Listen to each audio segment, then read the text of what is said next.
Bem, pessoal, falando um pouco sobre gametogênese, a gametogênese é um evento também muito importante que nós devemos ter toda a atenção. A gametogênese é aquele momento em que aquelas células germinativas que nós já estamos vendo, elas vão se transformar em oócitos ou ovócitos e em espermatozoide. Então elas estão lá nas cristas genitais, que são as células germinativas, estão como células germinativas primordiais, estão lá no início, estão na formação dos gametas. Elas ainda estão indiferenciadas. Elas podem tanto se transformar em espermatozoides quanto em ovócitos. Mas elas ainda vão sofrer influência dos hormônios para saber o que elas serão. Mas elas são originárias da crista genital. Elas são originárias da crista genital, que nós vimos anteriormente. E esses ovócitos, eles começam a ser diferenciados, começam a tomar realmente a decisão de se formar ovócito ou espermatozoide dentro da gônada. E alguns mecanismos para especificar essas células germinativas são muito variados. E alguns utilizam-se de proteínas que vão ajudar na expressão genética, como essas proteínas que a gente está citando aí, a proteína VASA e a proteína NANOS. A proteína VASA está envolvida na ligação ao RNA e muito provavelmente ativam mensagens específicas de células germinativas. E a proteína NANOS, ela é muito importante, pois ela se liga a uma outra proteína, a proteína pumílio, para formar um dímero muito repressor e pode bloquear a tradução do RNA. Como a gente está vendo na figura ao lado, na parte onde tem as PMGs, as células primordiais germinativas, essas células, elas, quando recém-formadas, elas começam a migrar para o intestino posterior e vão até as glândulas, as gônadas bipotentes, e começam a se multiplicar até entrarem na crista genital. E quando entram na crista genital, são envoltas em um fator de célula-tronco. Esse fator de célula-tronco é necessário para a motilidade e sobrevivência dessas células primordiais. E a decisão de se transformar em espermatozoide ou ovócito acontece dentro da gônada. Dentro da gônada. Então está no testículo ou está no ovário. A decisão de se tornar ovócito ou espermatozoide acontece dentro do ovário, dentro da gônada, não antes. Tá? Elas são células indiferenciadas. Apesar dessas células gonodais, essas células primordiais, serem indiferenciadas, serem formadas fora, na crista genital. E em relação ao momento de meiose da espermatogênese e da ovogênese, eles são bem diferentes com relação ao tempo. A meiose nos machos, ela não é iniciada até a puberdade, e nas fêmeas, ela já acontece na forma embrionária. Nos machos, o fator de transcrição STRA8, ele parece ser bem importante, tanto nos machos quanto nas fêmeas. Nos machos, o STRA8 ele é regulado negativamente pela FGF9, e o ácido retinóico produzido pelo mesonéfron é degradado pela secreção e pelo testículo que a enzima do ácido retinóico produz. Então, durante a puberdade, o ácido retinóico é sintetizado pelas células de Sertoli e induz STRA8 à produção de células-tronco dos espermatozoides. Quando o STRA8 está presente, as células-tronco dos espermatozoides ficam comprometidas com a meiose. Então, o momento da síntese do ácido retinóico parece controlar extra-8, e este compromete as células germinativas com a meiose. Já nas fêmeas, o extra-8 é regulado positivamente por dois fatores, o WNT4 e o ácido retinóico, que são provenientes dos rins que estão próximos ao local, ao ovário. A espermatogênese é o desenvolvimento das células primordiais germinativas em espermatozoides maduros, e ela ocorre no início da puberdade. Ela começa na puberdade. Então, ela é dividida em três fases: a fase proliferativa, uma fase de meiose e uma fase pós-meiose, que a gente chama de espermiogênese. Então, nessa fase proliferativa, o que acontece? Essas células do início, essas células primordiais, elas vão para a crista genital, como a gente viu nos slides passados, e ali elas vão ser chamadas de gonócitos. E ali elas se incorporam aos cordões sexuais. A gente também viu isso no slide passado. Então elas se incorporam aos cordões sexuais e ali vão se tornar, esses cordões sexuais vão se tornar os túbulos seminíferos. E ali eles já vão se tornar, ao invés de gonócitos, já vamos chamar de espermatogônias, que serão indiferenciadas e que vão ficar na parte basal desses túbulos. Essas espermatogônias elas vão ficar normalmente nas junções perto das células de Sertoli, nos túbulos seminíferos, e nas células intersticiais de Leydig, que são aquelas células que produzem testosterona e próximo aos vasos sanguíneos dos testículos. E algumas moléculas irão se aderir a essas espermatogônias para que elas tenham uma nutrição e consigam ter o seu desenvolvimento. Essas espermatogônias, elas são basicamente células tronco que vão sofrer mitoses, e a gente vai chamar elas de espermatogônia tipo A, e elas vão gerar mais de 1.000 espermatozoides por segundo em seres humanos adultos. De acordo com o que vão acontecendo as mitoses, como a gente está vendo na figura, vão se formando pontes entre as espermatogônias. Então vocês vão observando que vão formando-se pontes. Essas pontes são pontes citoplasmáticas, só que essas pontes são bem frágeis. E quando uma célula se separa da outra, essa espermatogônia indiferenciada pode se tornar indiferenciada novamente. A meiose que vai acontecendo durante esse período, ela é mediada por muitos fatores.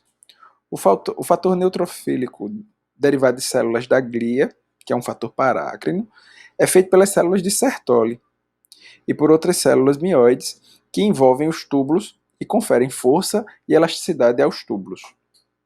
Como a gente já tinha falado, na puberdade, os níveis de ácido retinóico também ativam fatores de transcrição extra-8. E esses níveis de fator parácrino BMP8B alcançam a concentração crítica. Acredita que esse fator instrui a espermatogônia a produzir receptores que permitam que ela responda a proteínas como o fator de células-tronco. Essas espermatogônias com altos níveis de extra-8 e que estão respondendo ao fator de célula-tronco começam a se dividir e transformam-se em espermatogônia tipo B. Aí a gente já está na fase de espermátides haploides e já estamos na fase meiótica. As espermátides tipo B são precursores de espermatócitos e nas últimas células da linhagem a fazer mitose. Elas se dividem mais uma vez para gerar espermatócitos primários, como a gente está vendo na figurinha. Cada espermatócito primário entra na primeira divisão da meiose e gera um par de espermatócitos secundários, que completam a segunda divisão da meiose. As células haploides, então formadas, são chamadas de espermátides. E se você perceber, elas ainda estão conectadas por meio de pontes citoplasmáticas, uma com a outra. Na fase da espermiogênese, a gente já vai passar por um processo de diferenciação. onde a espermátide, que é um indivíduo haploide, esférico e sem flagelo, vai se tornar uma célula diferenciada com as características de espermatozoide, com flagelo. Durante a espermiogênese, as estonas das espermatogônias elas são substituídas, elas são trocadas, são mudadas por estonas que são específicas do espermatozoide e começam a dissociar de forma generalizada os nucleossomos. E este remodelamento dos nucleossomos deve ser o momento qual é retirado realmente as células primordiais, aquela característica de células primordiais. E o genoma de macho é estabelecido no DNA do espermatozoide. Conforme a espermiogênese vai terminando, essas estonas elas vão mudando e elas vão sendo substituídas do núcleo e vão sendo substituídas por protaminas, que são proteínas pequenas que contêm mais de 60% de arginina. E essa substituição leva ao completo desligamento da transcrição do núcleo e faz com que o núcleo assuma a estrutura de uma estrutura quase cristalina. E o espermatozoide formado entra no lúmen do túbulo seminífero. A ovogênese é um processo de produção dos ovócitos. E essa produção de ovócitos, ela difere bastante da produção dos espermatozoides. Ela é bem diferente, ela exige uma coordenação intrincada de hormônios e fatores parácrinos, além da anatomia do ovário. Então, para entendermos melhor o desenvolvimento dessa ovogênese, vamos dividi-la em 4 estágios, sendo o primeiro deles a proliferação. Então, inicialmente, logo lá nos primórdios, quando ainda é embrião e feto, entre embrião e feto,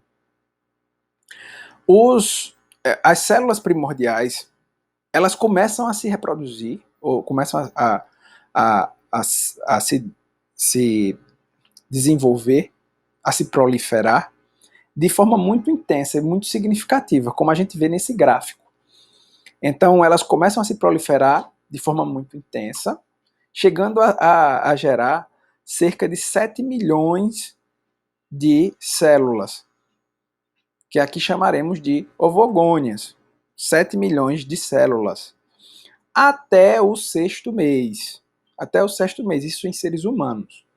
Após o 6º mês, esses valores, eles começam, essas células, esse número de células, começam a cair. Começam a cair. A diminuir, a reduzir. Então, algumas células vão morrer, algumas células rapidamente morrem, vão sendo degeneradas, e a população sobrevivente, por influência do ácido retinóico, ela vai passar por um processo de divisão celular chamado meiose. E quando elas sofrem a meiose, elas se tornam o ovócito primário. Esse ovócito primário, nessa divisão meiótica, ele não vai muito adiante. Ele se mantém em um estágio de repouso. Ele permanece no estágio de diplóteno da prófase da primeira meiose. E esse estágio ele vai se prolongando até a puberdade.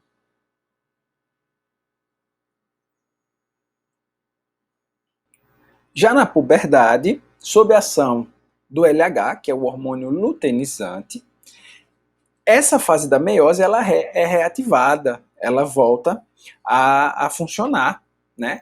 E a divisão meiótica volta a acontecer e a segunda fase da metáfase começa a acontecer. Esse pico de LH ele vai causar o amadurecimento do ovócito e o ovócito vai começar a sintetizar proteínas que vão fazer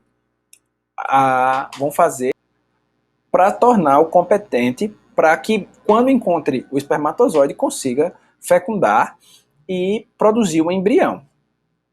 Durante essa fase da maturação, existe uma interação entre muitos fatores parácrinos e o ovócito e suas células foliculares, e ambos os processos de maturação durante essa fase.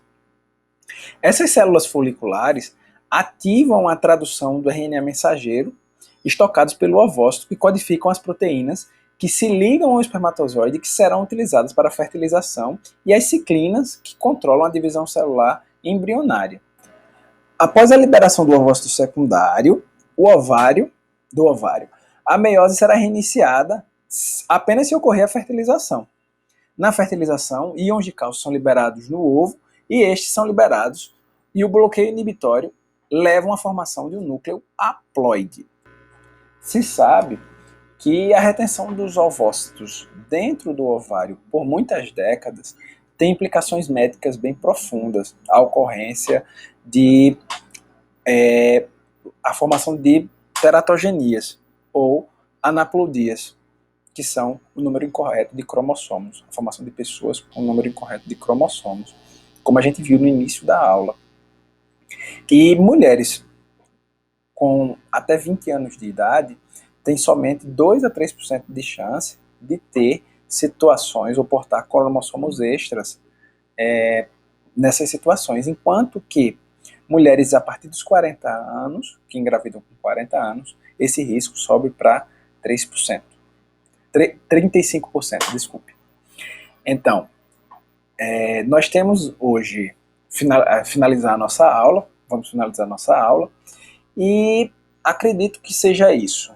Na nossa próxima aula, nós vamos ver a parte de fecundação e a parte da anatomia do ovócito, dos corpúsculos polares e do espermatozoide.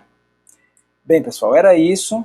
Qualquer dúvida, estarei à disposição e mandarei mais materiais para que vocês leiam e complementem os seus estudos. Forte abraço!